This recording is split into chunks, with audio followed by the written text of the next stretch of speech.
کے اندر کثرت کے ساتھ نفلی نمازیں پڑھے، اس سے گھر محفوظ ہوتے ہیں۔ اسی طرح سے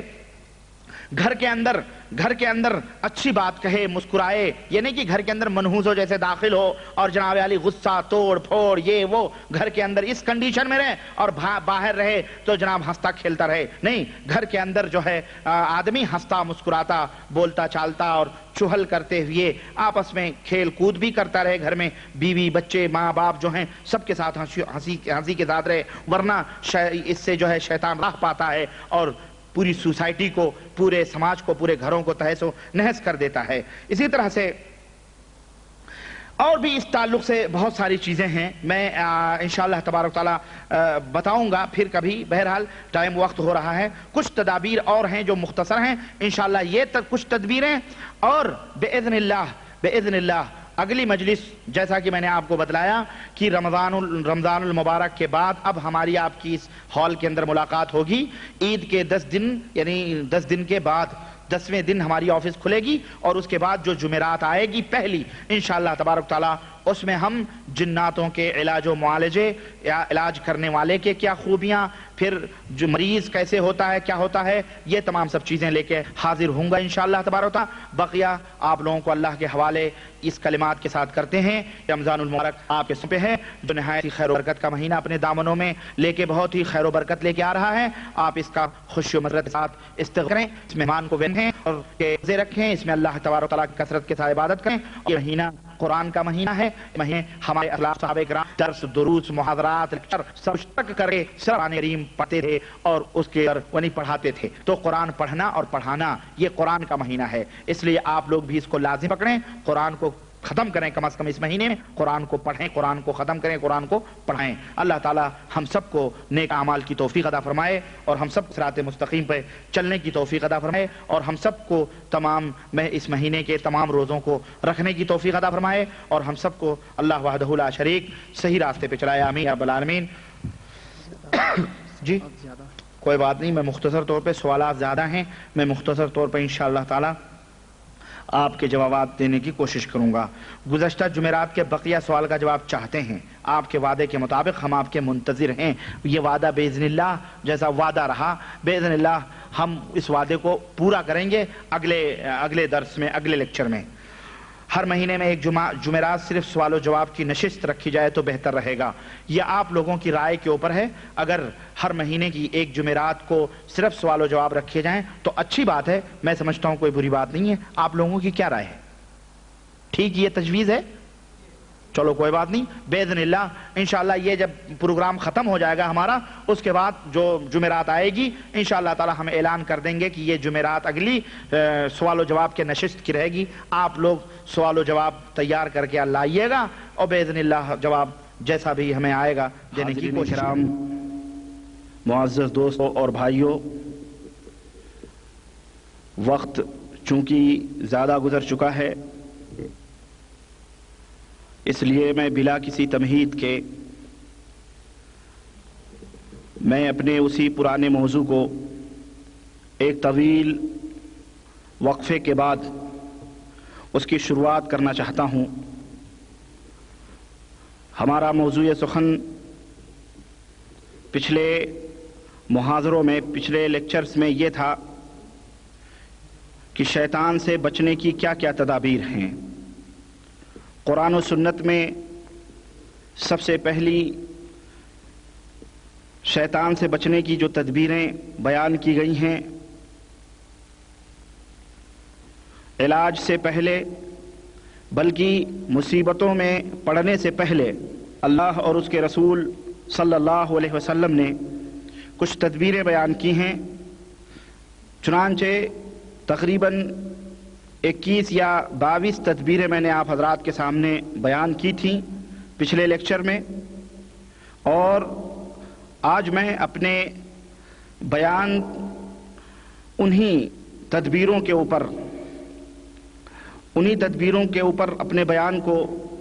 میں جاری رکھوں گا انشاءاللہ تبارک و تعالی، اور آج میں ختم کرنا چاہتا ہوں، اور اس کے بعد میں آئندہ ہفتے باذن اللہ علاج کی بات ہوگی، معالجے کی بات ہوگی، کیا طریقے ہیں، کیسے کسی کو اگر شیطان یا جنات نے پکڑا ہو کسی کے اوپر سوار ہو، کیا طریقے ہیں وہ انشاءاللہ تبارک تعالیٰ میں اگلے ہفتے سے اس کا آغاز کروں گا۔ چنانچہ انہی تدبیروں میں سے جو پچھلی تدبیریں تھیں، 23ویں تدبیر یہ ہے کہ جب آدمی مسجد کے اندر جائے تو اللہ کے رسول صلی اللہ علیہ وسلم نے فرمایا ایک دعا پڑھ لے تو وہ تمام دن شیطان کے شر سے محفوظ رہے گا۔ چنانچہ حضرت عبداللہ ابن عمرو ابن عاص رضی اللہ تعالی عنہما سے یہ حدیث مروی ہے جو ابو داؤد کے اندر ہے، اور جسے امام وقت اس زمانے کے سب سے بڑے محدث علامہ ناصر الدین البانی حفظہ اللہ نے اس حدیث کو صحیح قرار دیا ہے کہ نبی کریم صلی اللہ علیہ وسلم سے مروی ہے کہ آپ صلی اللہ علیہ وسلم نے فرمایا ہے تو آپ کہتے تھے اعوذ باللہ العظیم وبوجہہ الکریم وسلطانہ القدیم من الشیطان الرجیم۔ یہ کہنے کے بعد میں آپ صلی اللہ علیہ وسلم نے فرمایا کہ جب کوئی بندہ یہ دعا پڑھ لیتا ہے تو شیطان کہتا ہے کہ حفظ منی سائر اليوم، آج یہ مجھ سے سارے دن محفوظ رہے گا۔ وہ دعا آپ یاد کر لیں، اعوذ باللہ العظیم وبوجہہ الکریم وسلطانہ القدیم من الشیطان الرجیم۔ تو یہ ایک تدبیر ہے شیطان سے محفوظ رہنے کی۔ 24ویں تدبیر یہ ہے، حضرت ابو ہریرہ رضی اللہ تعالیٰ عنہ سے مروی ہے اور صحیح مسلم کی روایت ہے کہ آپ صلی اللہ علیہ وسلم کے پاس ایک آدمی آیا تو اس نے کہا یا رسول اللہ ما لقیت من اقرب لدغتنی البارحہ، اے اللہ کے نبی کل رات کو مجھے بچھو نے ڈنک مار دیا، بچھو نے ڈنک مار دیا۔ فقال، تو آپ صلی اللہ علیہ وسلم نے فرمایا اما لو قلت حین امسیت، اگر شام جب ہوئی تھی تو اگر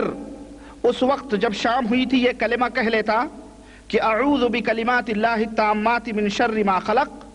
یہ کلمہ اگر تو کہہ لیتا، یہ دعا پڑھ لیتا، لم تضرک، تو تجھے کوئی بچھو وغیرہ ڈنک نہ مارتے اور نہ تجھے کوئی نقصان ہوتا۔ یہ حدیث صحیح مسلم کے اندر ہے۔ اسی طرح سے ابن سنی کے اندر ایک روایت موجود ہے، کہتے ہیں کہ اللہ کے رسول صلی اللہ علیہ وسلم نے فرمایا کہ من قال اعوذ بکلمات اللہ التامات من شر ما خلق ثلاثا، جو شخص یہ کلمہ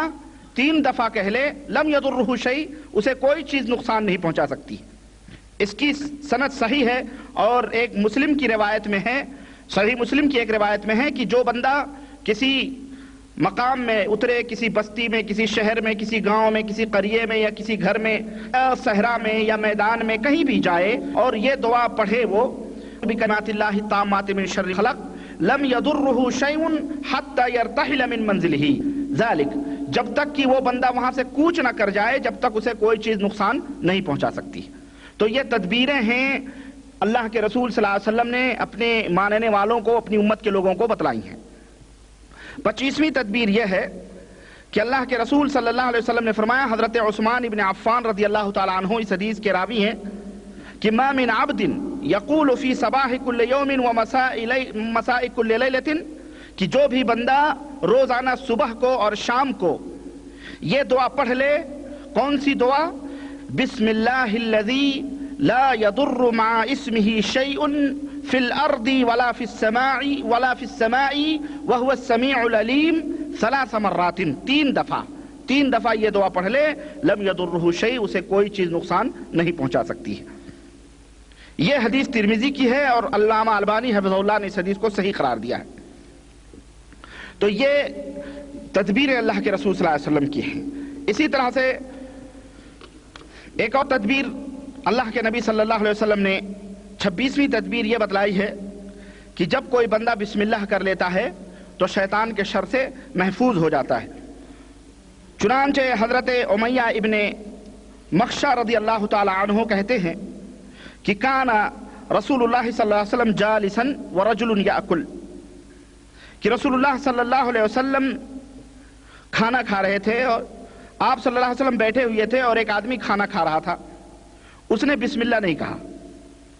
یہاہ تک کہ تھوڑا سا کھانا جب باقی بچا اور اس نے آخری لقمہ اٹھایا تو اس نے کہا بسم اللہ اولہ و آخری، بسم اللہ اولہ و آخری، فضحک النبی صلی اللہ علیہ وسلم، تو آپ صلی اللہ علیہ وسلم ہنسنے لگے اور آپ نے فرمایا کہ شیطان اس کے ساتھ کھانا کھا رہا تھا، لیکن جب اس نے بسم اللہ پڑھ لیا تو جتنا کھایا تھا وہ تمام سب الٹ دیا، اس نے قے کر دیا۔ یہ روایت ابو داؤد کی ہے، لیکن علامہ البانی حفظہ اللہ نے اس کی سند کو ضعیف قرار دیا ہے۔ لیکن اسی سے ملتی جلتی ایک دوسری روایت حضرت عائشہ صدیقہ رضی اللہ تعالیٰ عنہ سے مروی ہے، وہ کہتی ہیں کہ نبی کریم صلی اللہ علیہ وسلم نے فرمایا کہ جب کوئی تم میں کا کھانا کھائے تو بسم اللہ پڑھ لیا کرے، جب تم میں کا کوئی کھانا کھائے بسم اللہ پڑھ لیا کرے، لیکن اگر وہ بھول گیا اور بیچ میں اس کو یاد آیا تو وہ کہے کہ بسم اللہ اولہ و آخرہ، بسم اللہ اولہ و آخرہ۔ یہ حدیث ترمذی میں ہے اور امام ترمذی نے اس کو صحیح اور حسن قرار دیا ہے۔ اسی طرح حضرت عائشہ سے ایک اور روایت موجود ہے کہ نبی کریم صلی اللہ علیہ وسلم اپنے 6 صحابہ کے ساتھ کھانا کھا رہے تھے، ایک اعرابی بدو آیا، فاکلہ بلقمتین، اس نے 2 لقمے اٹھا کے کھائے، تو رسول اللہ صلی اللہ علیہ وسلم نے فرمایا اما انہ لو سمى لکفاکم، اگر یہ بسم اللہ پڑھ لیتا تو یہ کھانا سب لوگوں کو کافی ہوتا، تم لوگوں کو کافی ہوتا۔ یہ حدیث بھی ترمذی کے اندر موجود ہے۔ اسی طرح سے صحیح مسلم کی ایک روایت میں ہے، اسی طرح سے یعنی اس حدیث سے ہمیں یہ معلوم ہوا کہ آدمی کو کھانا کھانے کے وقت بسم اللہ پڑھ لینا چاہیے۔ اگر وہ بسم اللہ نہیں پڑھتا ہے اور بھول گیا تو بیچ میں وہ بسم اللہ کم از کم پڑھ لے، ورنہ شیطان اس کے ساتھ کھانے میں شریک ہوتا ہے۔ اور ہر مسلمان کے لیے یہ مناسب ہے کہ اٹھتے بیٹھتے کوئی چیز اٹھائے بسم اللہ کہے، کوئی چیز رکھے بسم اللہ کہے، کھڑا ہو تو بسم اللہ کہے، اس میں برکت ہوتی ہے اور شیطان اس سے دور بھاگتا ہے۔ آج بہت سارے لوگ اس بسم اللہ سے غافل ہیں، بسم اللہ کی برکت سے غافل ہیں، اور وہ لوگ جو ہے مصیبتوں میں ملوث ہو جاتے ہیں۔ گرم پانی زمین کے اوپر ڈال دیا، بسم اللہ نہیں کہتے، شیطان کو تکلیف ہوتی ہے، الٹا اس کے اوپر سوار ہو جاتا ہے۔ غرض کی چھوٹی چھوٹی چیزیں ہیں یہ دعائیں، لیکن یہ آدمی کی سیفٹی اور حفاظت کے لیے تدبیر اللہ کے رسول صلی اللہ علیہ وسلم نے بتلائی۔ اسی طرح سے 29ویں تدبیر یہ ہے کہ جب کسی کو جمائی آئے تو اللہ کے رسول صلی اللہ علیہ وسلم نے فرمایا، حضرت ابو ہریرہ سے روایت ہے کہ اللہ تبارک و تعالیٰ چھینک کو پسند فرماتا ہے اور جمائی کو ناپسند کرتا ہے، اس لیے جب تم میں سے کسی کو چھینک آئے تو ہر مسلمان کا یہ حق ہے کہ اب اس کے چھینک کا وہ جواب دے۔ لیکن اگر کسی کو جمائی آئے تو اللہ کے رسول صلی اللہ علیہ وسلم نے فرمایا ہے کہ اسے چاہیے کہ اسے دبائے، جمائی کو کوشش کر کے اسے دانتوں سے دبائے، اس لیے کہ جب وہ منہ کھولتا ہے تو شیطان اس کو دیکھ کر کے ہنستا ہے۔ یہ حدیث بخاری کے اندر ہے۔ تو آدمی کو چاہیے کہ جب جمائی آئے تو اپنے جمائی کو دبائے، کوشش کرے اس کے دبائے، لیکن اگر منہ کھلے تو ایک دوسری روایت میں ہے کہ اپنے ہاتھ کو اپنے منہ کے اوپر رکھ لے، کیونکہ شیطان ہنستا ہے۔ بہت سارے لوگ جب جمائی آتی ہے تو کہتے ہیں اللہ اکبر، لا الہ الا اللہ، اللہ اکبر، سبحان اللہ، اس طرح کی دعائیں پڑھتے ہیں۔ کوئی دعا جمائی کے وقت ثابت نہیں ہے۔ جب چھینک آتی ہے تو الحمدللہ کہنا چاہیے، لیکن اکثر و بیشتر مرد ہوں کہ عورتیں ہوں، یہاں تک کہ ہم گھروں میں اپنے بچوں کو بھی نہیں سکھاتے ہیں، اس وقت الحمدللہ نہیں کہتے۔ جہاں اللہ کے نبی نے حکم دیا وہاں نہیں کہتے، اور جہاں حکم نہیں ہے وہاں جمائی میں کہتے ہیں اللہ اکبر، لا الہ الا اللہ، اور پتہ نہیں لا حول ولا قوت الا باللہ، اس طرح کی دعائیں پڑھتے ہیں۔ بھئی اللہ کے نبی صلی اللہ علیہ وسلم سے ایسی کوئی دعا ثابت اس وقت نہیں ہے۔ ہاں چھینک کے وقت الحمدللہ اور چھینک کا جواب دے یرحمک اللہ، اور پھر جس نے چھینکا وہ کہے یہدیکم اللہ ویصلح بالکم، یہ جواب ہے۔ اور اسی طرح سے حضرت عبداللہ ابن عباس رضی اللہ تعالیٰ عنہ سے مروی ہے کہ رسول اللہ صلی اللہ علیہ وسلم نے فرمایا کہ طہروا هذه الاجساد طہرکم،